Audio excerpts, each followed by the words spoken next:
Hello, I'm Jennia DeLima. Welcome to Writing and Editing, the author-focused podcast that takes a whole person approach to everything related to both writing and editing. Cold cases can leave people wondering just who to trust, who is hiding a long buried secret, and even questioning their own safety. And when a suspected killer is about to be set free, that sense of urgency can rapidly increase. Joining us to talk about how to write cold cases into your fiction is author and retired Long Beach police officer Janice Cantore. And make sure you listen all the way to the end because we're going to be giving away a copy of Janice's newest book, Every Deadly Suspicion. Well, I'm so happy to have you here today. Thank you very much. It's good to be with you. Yeah. So have you always been interested in cold cases, or is that something that came about with your former career? No, I've always been interested in them. Whenever there used to be a series on TV called Cold Case Files, Oh, A&E did yeah. it. To me, that was the best one. I mean, there's a lot of them out there, but that was the best one with Bill Curtis. And I've always loved those. I find them fascinating because I just find the whole idea of, is there something they could have done at the very beginning that would have nipped this in the bud? Sometimes there is. Sometimes, they make mistakes, or sometimes somebody is just really good at lying. So, something doesn't get uncovered. But yeah, they've always fascinated me. Yeah. Well, have any real life cold cases ever inspired the plots in any of your books? Oh gosh, yeah, lots. There was a case in San Luis Obispo. Mm-hmm. San Luis Obispo is a college town, to preface it. And so she disappeared after some kind of some kind of get together on the college campus. Eventually they did catch the killer. I'm thinking it was maybe 20 years later. And so by this time I was working in law enforcement, and it was somebody that she had met on campus, and he killed her and hid her body, and his parents covered for him, Oh which my was gosh. just blew my mind. Yeah, anyway, so he was eventually brought to justice. So was his father, who helped him get away. And that formed the beginning of my books. Gosh, yeah, that's Cold Case Justice. There we go. Oh, there, It how was a fitting. series. It was a series. It was 3 books. Anyway, that formed the beginning. I didn't follow the timeline exactly, but Mhm. that cold case just made me go, what if? That seems like a good way to start. And I wonder too, is there anything that you learned about how cold case files are solved once you were a police officer that maybe you hadn't realized before then? It's a lot of luck. And also too, a lot of the cases that went cold when I was like in the 70s and 80s, Mm-hmm. a lot of those were solved because the technology improved. So some of it's luck and some of it is technology. When it's technology, it just drives the point home. I don't write police procedurals per se, but Mm-hmm. it's so important that they work the scene correctly and they preserve the evidence correctly. Because the cases that could be solved and aren't, because when they go to the evidence, it was never cataloged or stored correctly. I mean, that's heartbreaking, when Yeah. you had that sample, but because you didn't put it in the refrigerator, because you didn't do this, you know what I mean? Or Mm-hmm. because the chain of evidence was contaminated. That's something people don't even think about sometimes, but the chain of evidence is so important. So, yeah.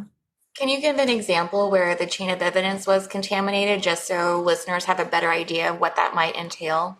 Right. Well, it's like, say, for example, you're collecting clothing that might have DNA, Mm-hmm. and you don't bag it correctly.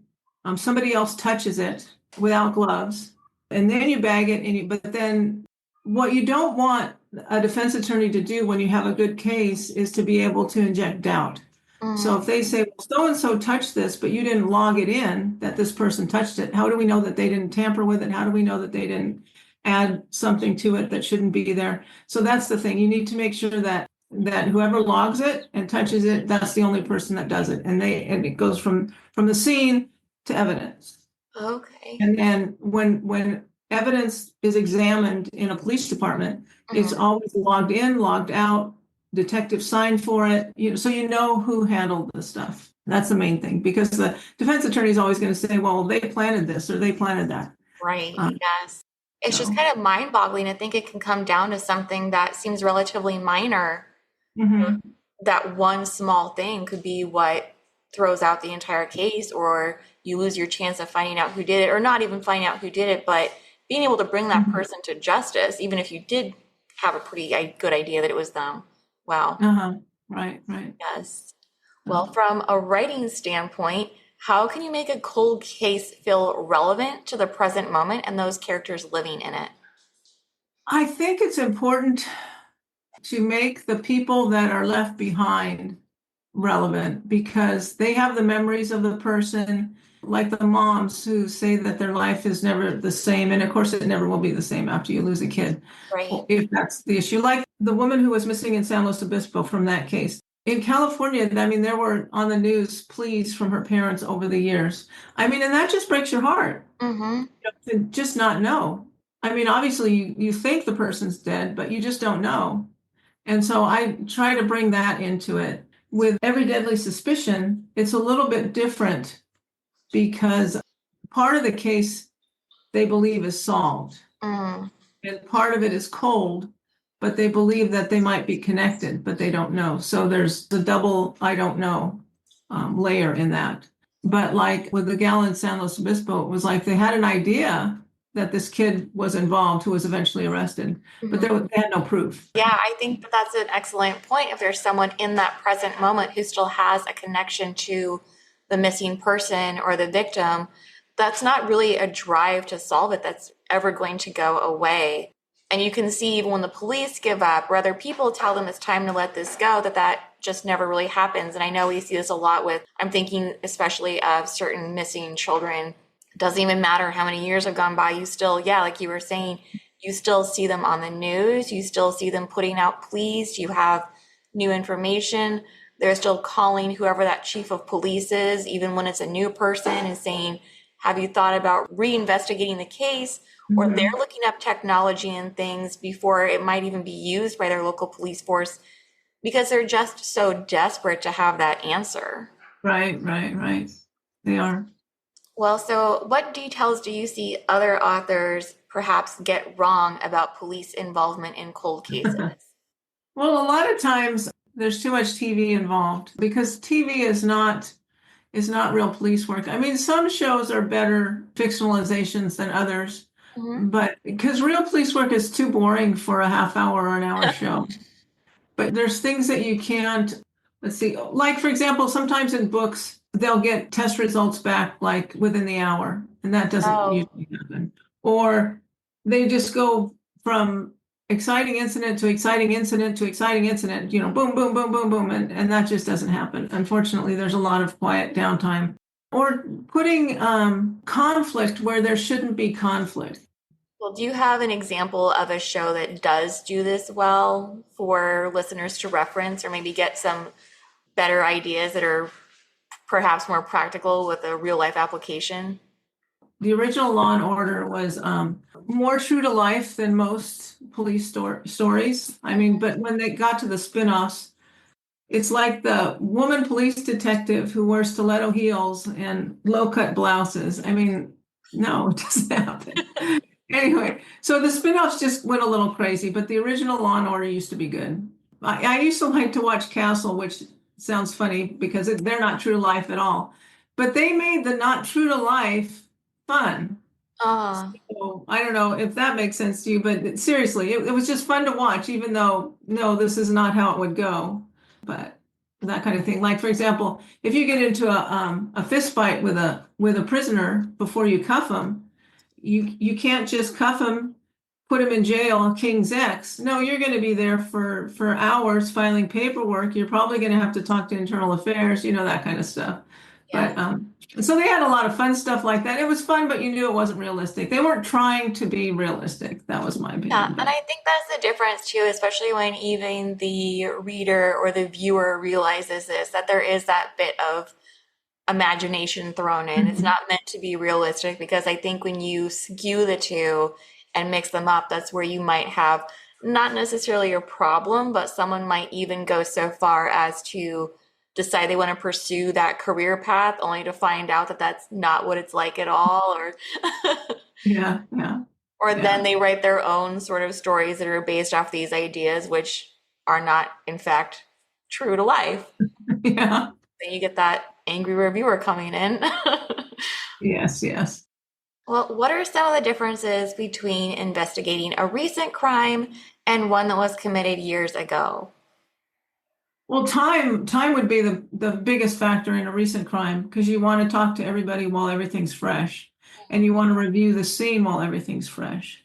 And if you're looking at an old case, you don't have that luxury because everything's probably gone. If it was in a house, the house probably changed hands a number of times if it even still stands.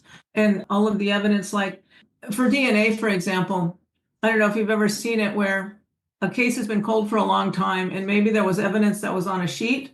Oh, So what they do is they clip the evidence out of the sheet. So then, you okay. know, 15 years later, you're looking at the sheet because they've tested and retested, and there's all these little holes because they've pretty much almost gotten all the evidence off that sheet. So when the crime is fresh, you know, that's what you have, everything fresh. Mhm.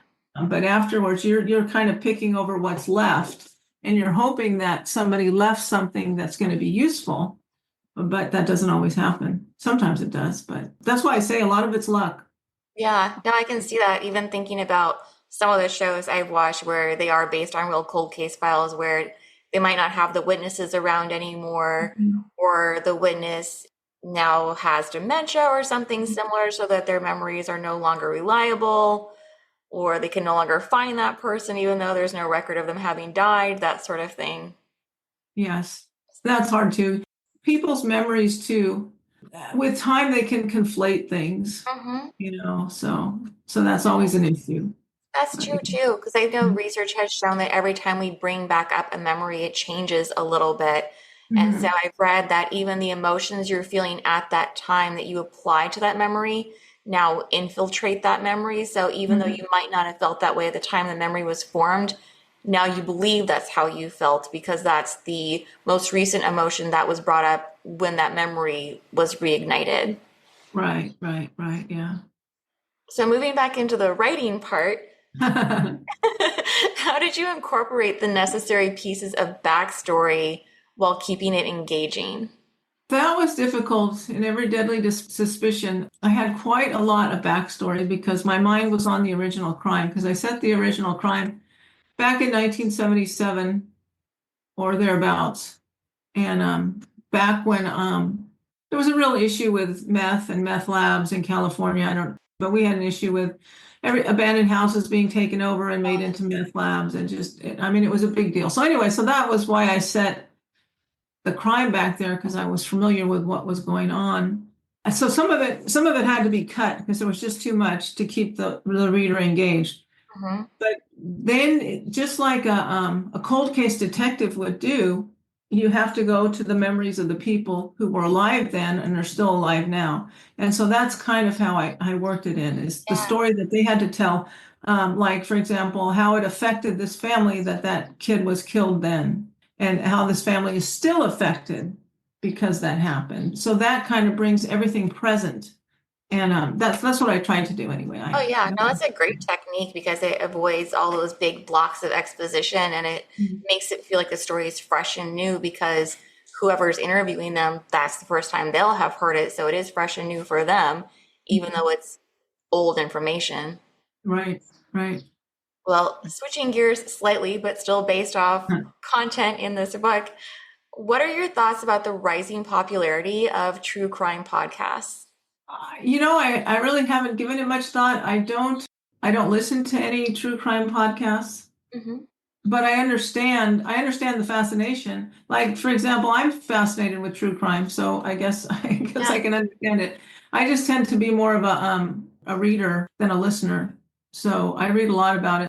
But I think it's interesting. Crime is interesting. So if people know what they're talking about, then the podcast is good. But if people are making stuff up, I mean, my thoughts immediately go to Nancy Grace, but Yeah, so that's a good point to bring up too. And I wonder if you've ever included a character like this, because I know I've seen some in other books where the uh, person is doing it more for getting that attention or putting themselves on their own soapbox, and the issue they might be talking about isn't really related to the cold case file, but they're using it as a way to draw attention to it by making their speculations sound like fact.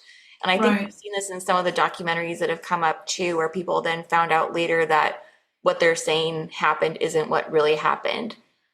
Right. Do you Um, think some of this renewed media attention comes from people being ignorant of the whole process and everything that goes into putting someone in prison that first time and everything they had to come through as far as evidence and everything else? I think that, and sometimes in the media, there's such an anti-police, anti-prosecutor bias where they think everyone's corrupt and people are being persecuted for no reason at all. I think there's a lot of that going on, especially in the minds of younger people. Mhm. Um, and I don't know, that wasn't my experience. It wasn't my experience. People wanted guilty people to go to jail, but they didn't want the chance that that a jury was going to say, well, this doesn't make sense that this person did it, so we're going to let him go. I mean, they wanted to be certain that they had all their ducks in a row, and it was not a haphazard process, and it was generally not. I'm sure from time to time, there's the corrupt person that. I mean, somebody could find lots of examples of corrupt cops or corrupt lab people. But that was not the rule. That was like a small, small percentage. And sometimes people take that small percentage and blow it up. No, yeah, I can see that. And I do wonder sometimes too, but if you ever see the opposite being true, let's say someone who isn't related to the victim or the missing person, but they bring up this renewed interest and it leads to that case getting solved. Yeah, that can happen too. Yeah, I have seen that. I have people get interested in something that they see online or something that they watch. And yeah, I have seen that happen, which is a good thing. It all depends on, I think it depends on the motivation behind Uh-huh. hyping the interest. I mean, what is the motivation? Is your motivation to get clicks or is your motivation to help the victim? So, Yes, that you know, is an that's incredibly important distinction. Yes, exactly. That's what I mhm. was kind of thinking of when I brought up the earlier question, but I didn't articulate it that well. But yes, exactly that. Are you doing it because you want to increase the amount of followers you have and get a sponsorship and you want to go viral? Right. Or are you really that passionate about finding out who did it? But not just Mhm. passionate about that, but passionate about finding out the right way to do it and how Right, to look at these clues and how to look at the evidence that was taken in and what evidence there is still remaining to sort through. right. And it amazes me what makes something go viral. Yeah. When you see things go viral and you think, why? And so I think there's a lot of people on social media that are trying to find out what that, and it's not always a good motive. Speaking about something else that relies on luck, that's it. Yeah, yeah. Funny. Well, when you're writing, do you ever need to take a moment for yourself after writing about some of the heavier material? It depends on where I'm at in the process. Mhm. I am not an outliner. I am a just right by the seat of my pants. So sometimes it takes me a while to realize where the impact is and how. Uh-huh. I mean, sometimes I can only describe my writing process as scattered. And so, yeah, it can. There was a scene in Every Deadly Suspicion where her father dies. Um, And I just remember, yeah, I kind of did have to stop and think because that's huge. That's huge. mhm, And you don't, even if it's not somebody you've been in contact with your whole life, that's huge. mhm. And so, yeah, sometimes, but usually I am just grinding out the story, trying to get all the pieces to fit. So Yeah. that's more what messes me up is getting all the pieces. I suppose it would be easier if I could outline, but honestly, I don't have You my know what? mind. It's working for you, so don't even. Yeah. Well, before we end, do you have any last parting advice for authors without your kind of background who are eager to include a cold case in their own work and include an investigation that is realistic? Well, sometimes it might help if they could go to their local police department and talk to the investigators there. Police departments are usually very open to that, but like when people talk to me about writing about police, I always say try to go on a ride along. I think some departments still do that. They'll take people on ride-alongs. But anyway, I think find an investigator that will just talk to them for a few minutes. Maybe just buy them a cup of coffee or just talk to them on the phone. There's a lot of people that are open to that. I Mm-hmm. mean, there might be some who aren't, but I'm sure there's a lot that are. So, and they'll tell you what they can. And if they're trying to get a case solved, there might be a lot of information they'd want out there anyway. Oh, I So, didn't even think yeah, about that. yeah. So, I mean, there might be some that they have to keep private, sure. Yeah. But like we were saying before, is just getting the people that are still alive and we're still impacted by that, Mhm. the information out there. It will help. Yeah, that's excellent advice. So, Well, thank you again so much. thank you. I'm glad we finally made it after that big crash. Yes. And thank you to everyone for listening. And be sure to check out the show notes for additional information, including the written details on the giveaway, which I'm going to give you right now. So, how do you enter? It's simple. You contact me however is easiest for you, and I'll have all my links included so you don't have to go digging for them. You need to have a US address. Then let me know if you'd like a hard or a soft cover. And if you have an Instagram account, it would be great if you could make a post once you receive the book and tag Tyndale. And a huge thanks to Janice and Tyndale for making this possible. Thanks again.